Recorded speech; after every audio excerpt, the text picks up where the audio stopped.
পশ্চিম বাংলায় ভাত নেই, পশ্চিম বাংলায় মায়ের মুখে ভাত তুলে দেবার মতো কর্ম নেই, পশ্চিম বাংলায় বাপের মুখে ভাত তুলে দেবার মতো ক্ষমতা নেই। কর্মস্থল যদি কর্মস্থল হবে তাহলে মমতাবাবু বলুক, বুকে হাত দিয়ে বলুক যে 26,000 চাকরি আজকে রাস্তায় বসে গেল।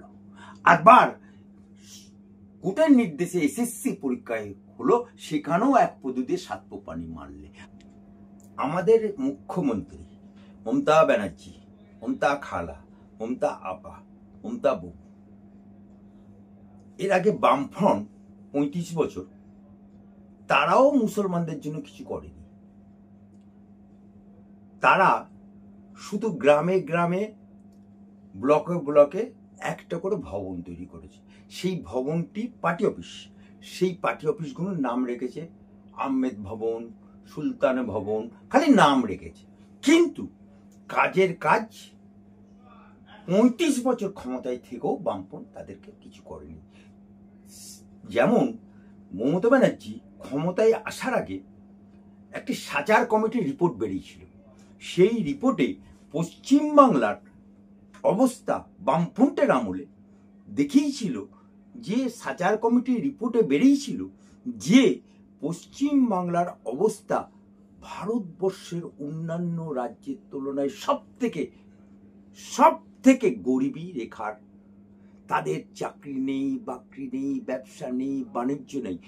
তখন মুসলমানদের 2% চাকরি ছিল আর 672খানা মাদ্রাসা ছিল।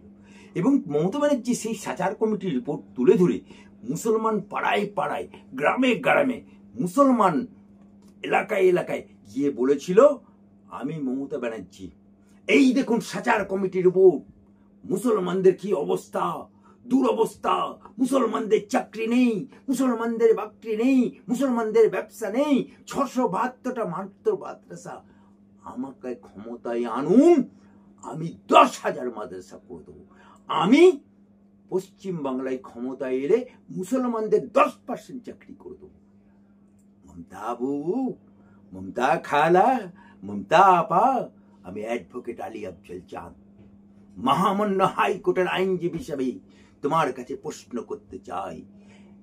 একদিন নয়, 2 দিন নয়, তোমাকে 15 বছর বাংলার মুসলমানরা ক্ষমতায় রেখে দিয়েছে। বাংলার মুসলমানরা তোমাকে ক্ষমতায় রেখে দিয়েছে, কিন্তু বামফ্রন্টের আমলে 672টা মাদ্রাসা যে অনুমোদন দিয়ে গেছিল, 672 থেকে 675 হলো না। 10,000 তো অনেক দূরের কথা।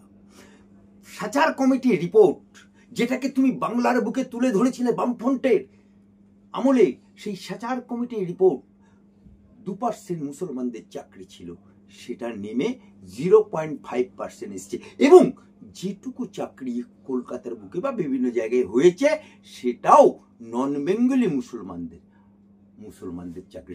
কিন্তু নন বেঙ্গলি মুসলমানদের 0.5% চাকরি হয়েছে, কিন্তু বাংলার মুসলমানদের তুমি চাকরি দাওনি, বাকরি দাওনি, ব্যবসা দাওনি। সেই কারণে মালদা, মুর্শিদাবাদ, দিনাজপুর, হুগলি, 24 পরগনা, উত্তর 24 পরগনা, দক্ষিণ 24 পরগনা, সমস্ত জায়গার ছেলেগুলো, যুবক ছেলেগুলো সদ্য বিবাহ করে তারা বউকে ঘরে ফেলে রেখে হাওড়া স্টেশনে বাপ তুলতে আসছে, 2 নয়নে অশ্রু ভরা। ছেলে বিদায় নিচ্ছে, বউ কাঁদছে, 1 সপ্তাহ হলো বিয়ে হয়েছে, আমি স্বামী ছেড়ে চলে যাচ্ছি। কেন না, পশ্চিম বাংলায় ভাত নেই, পশ্চিম বাংলায় মায়ের মুখে ভাত তুলে দেবার মতো কর্ম নেই, পশ্চিম বাংলায় বাপের মুখে ভাত তুলে দেবার মতো ক্ষমতা নেই। কেরলে রাজমিস্ত্রি যাচ্ছে, কিন্তু আজকে সেই মুসলমানরা মরছে, মুসলমান মারছে, মুসলমান জেল খাটছে, মুসলমান। আজকে 42,000 মুসলমান জেলখানায় বন্দি। আজকে তুমি মুসলমানদেরকে ভোট লিটেরা বানিয়েছো, আজকে মুসলমানদেরকে তোলাবাজি শিখিয়েছো, আজকে মুসলমানদেরকে রাজনৈতিক ভাবে নিপীড়ন করা শিখিয়েছো, মুসলমানদেরকে জঙ্গিপনা শিখিয়েছো। আর মুসলমানরা ওয়াকআপ নিয়ে আন্দোলন করতে গেলে তুমি বলছো যাও দিল্লি যাও। এই জন্যই আজকে মুসলমানরা জেগেছে, বাংলার মুসলমানরা জেগেছে। 21 সালের আঁকড়া দেখুন, 5 to 7% হিন্দু ভোট পেয়েছে, বাকি সব মুসলমান ভোট পেয়েছে। এই কারণেই মমতা ব্যানার্জি, যেটা সরকারি টাকায় আপনি দেখুন, ভারতবর্ষের বুকে পৃথিবী ইতিহাসে সরকারি টাকায় কোনো মন্দির করা যায় না, সরকারি টাকায় কোনো মসজিদ করা যায় না, সরকারি টাকায় কোনো গির্জা করা যায় না। কিন্তু মমতা ব্যানার্জি সরকারি টাকায় দীঘাতে মন্দির করলো। আবার উনি বলছেন মহাকাল মন্দির করব, হিন্দু ভোট টানার জন্য। তাই না বুবুজান? আজকে বাংলার বুকে তামান্না খুন হচ্ছে, বিচার পাচ্ছে না।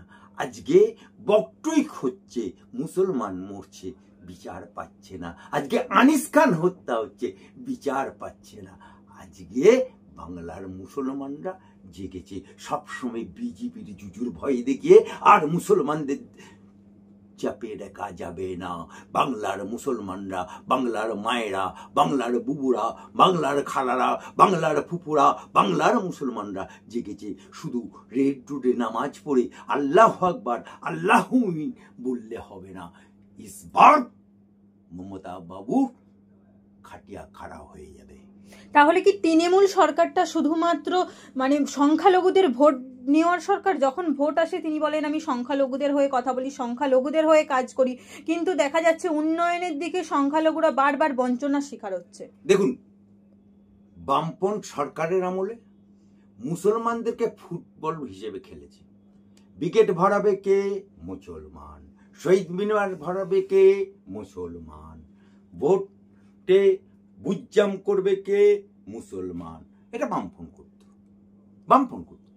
ঠিক এখন অতিবাম রূপে মমতা ব্যানার্জি মুসলমানদেরকে একই কায়দায়, তারা খাবার দিত না ব্রিগেড ভরানোর সময়, মমতা ব্যানার্জি ডিম ভাত দিচ্ছে। একই কায়দায় তারা বাস ভাড়া দিত না, মমতা ব্যানার্জি বাস ভাড়া দিচ্ছে। মমতা ব্যানার্জি তখন ভোট কেনার জন্য টাকা দেয়, সিপিএম টাকা দিত না। মমতা ব্যানার্জি ভোট লুটার জন্য, বোম বাঁধার জন্য, ভোটে আলুরদম পাউরুটি খাবার জন্য, তাদের বিরিয়ানি খাবার জন্য ভোটের আগের দিন টাকা বিলি হয়। আজকে বাংলার মুসলমানদেরকে এই মমতা বাবু অতিবাম সেজে তেজপাতার মতো ব্যবহার করছে। আপনারা বলেন যে কর্মস্থল নেই, কিন্তু মুখ্যমন্ত্রী বলছেন যে 40% কর্মস্থল মানে বৃদ্ধি পেয়েছে। কোথায় কর্মস্থল?